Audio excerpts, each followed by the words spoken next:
I remember this day like it was yesterday. My heart still pounds in my chest as I recall the feeling of being in that thick, heavy air. I was part of the tactical team that had been quietly assembled, our mission to escort the president's guest, Daniil Yegorov, to the Oval Office. My eyes locked onto his as he stood before the president's desk, his eyes darting between the two men like a trapped animal.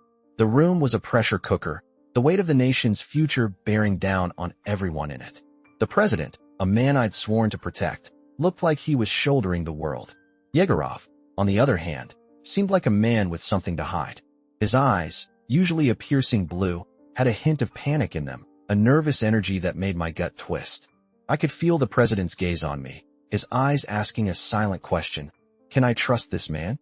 I knew what was at stake: the president's trust, the nation's security, my own reputation as a deputy.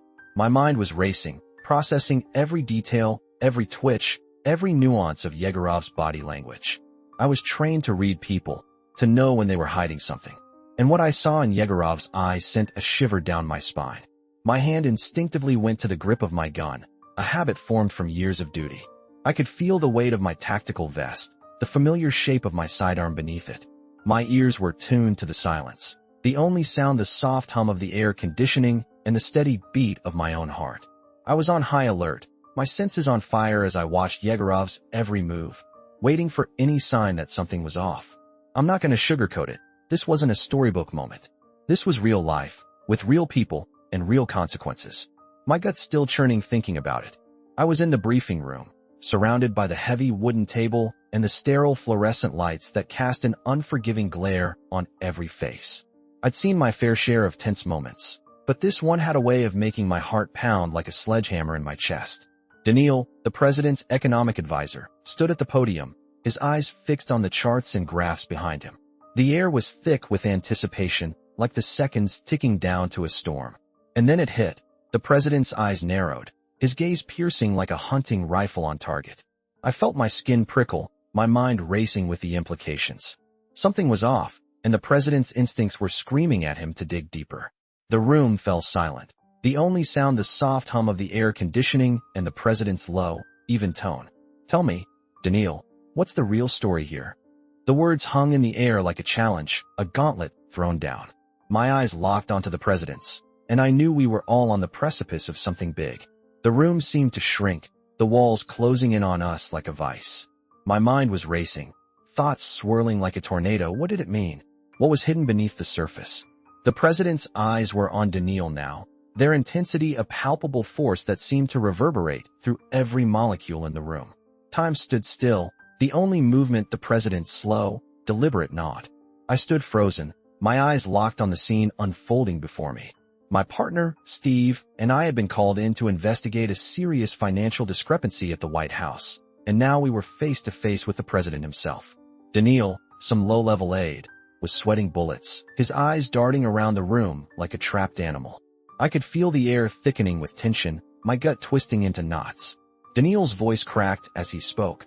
I may have made an error in my calculations, Mr. President.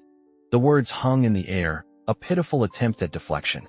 My mind flashed back to the briefing, where we discussed the scope of the problem, a $10 million discrepancy, a number that could compromise the entire administration. The president's expression was a mask of stone, his eyes glinting with a cold fury. Minor mistake. The president's voice cut through the silence, dripping with disdain. My heart was racing now, pounding in my chest like a jackhammer. I felt a bead of sweat trickle down my forehead, my palms slick with moisture. I glanced at Steve, who was watching the scene with a mixture of fascination and dread. The president's eyes never left Daniil's face, his tone dripping with menace. Explain. The single word was a challenge, a gauntlet thrown down. I could see the fear rising in Daniil's eyes, his Adam's apple bobbing as he swallowed hard. This was it, the moment of truth. Would he spin a web of lies, or would he crack under the pressure? I held my breath, my mind racing with the possibilities. My heart's racing as I replay that moment, like it's seared into my memory forever. The silence in the room was suffocating, a physical presence that pressed down on us all. I remember feeling it, like a weight on my chest, making it hard to breathe. I locked eyes with Daniil, his expression a twisted mix of guilt and desperation. Sweat beaded on his brow, his face a ghostly white. He took a deep breath, like he was steeling himself for the truth, and the words tumbled out in a rush. I didn't do it alone, Mr. President. The weight of those words hung in the air, a challenge to the president's authority. I felt a surge of adrenaline as I watched the president's face twist in anger. The president's voice was a low growl. Who? The room seemed to hold its collective breath, waiting for the answer. I could feel the tension building, like a powder keg about to explode. I was frozen, my mind racing with possibilities. Who could have manipulated Daniil? Was it someone close to the president, or a foreign agent? My eyes darted around the room, taking in the faces of the Secret Service agents, their hands resting on their guns. They were waiting for the president's signal, ready to spring into action at a moment's notice. I felt a chill run down my spine as I realized the gravity of the situation. This was no ordinary assassination attempt. There were deeper forces at play. The president's eyes narrowed, his jaw clenched in anger, and I knew we were on the cusp of something big. Something that could change the course of history. My mind's racing back to that cold, concrete room deep within the White House. The air was thick with tension, the weight of the world's expectations crushing down on us like a hydraulic press. I stood guard, my eyes locked on the president, my hand resting on the butt of my gun. Daniil, a former KGB operative, sat across from the president, his eyes darting back and forth like a trapped animal. Daniil's voice barely registered above a whisper. I don't know if I should say, Mr. President. But if I do, it could put my family in danger. The words hung in the air like a challenge, a gauntlet thrown down. I felt my gut twist into a knot, my heart pounding in my chest like a jackhammer. The president's face hardened, his jaw clenched like a vice. You'll tell me, Daniil. You'll tell me everything. The words were laced with an icy venom, a warning that this wasn't a request, it was a command. I felt a shiver run down my spine as I met the president's gaze, wondering what I'd do if Daniil defied him. I glanced at Daniil, his eyes wide with fear, his lips trembling. For a moment, I thought he'd bolt, that he'd make a run for it. But something in the president's voice must have clicked, because Daniil took a deep breath, his eyes dropping to the floor. My mind was racing with possibilities, with worst-case scenarios. What did Daniil know? What would he reveal? I felt my gun hand tightening, my fingers wrapping around the grip like a lifeline. This was it. This was the moment. My heart's racing as I recall that fateful moment. I'm standing in the Oval Office, surrounded by marble and power, but my gut's telling me something's off.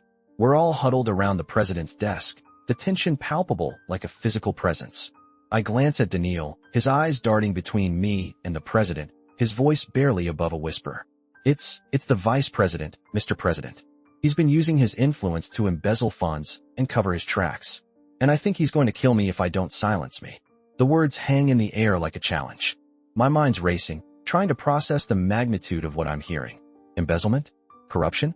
This is the vice president we're talking about, the second highest man in the country. I can feel my eyes widening in shock, like the president's. As I glance at the president, I see his face contort in confusion, then horror.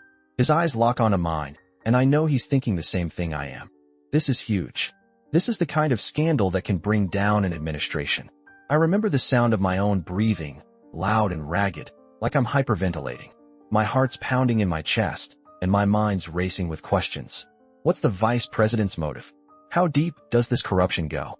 And what does it mean for the country? The air in the room seems to thicken, like the truth is suffocating us all. I feel like I'm trapped in a nightmare, with no escape.